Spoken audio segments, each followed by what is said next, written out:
One of Satan's greatest deceptions is using God's grace.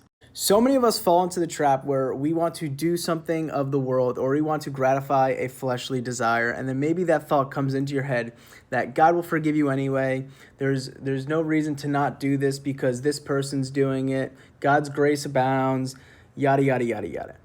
But that is not at all what this means. Jude 1:4 says that for certain people have crept in unnoticed, ungodly people who pervert the grace of the God into sensuality and deny our Master and Lord Jesus Christ. So what Satan is trying to use is grace as a permission to sin instead of power to turn away from sin. Satan is trying for you to dig yourself into a pit of sin and get yourself entrapped and ensnared by this sin that it's so hard for you to get out of it. But Titus 2:11-12 says, "For the grace of God has appeared, bringing salvation, training us to renounce ungodliness and worldly passions." God's grace is not a free pass to sin whenever you want, but no, it's an invitation to do the call that God has placed on your life, the way He wants you to live.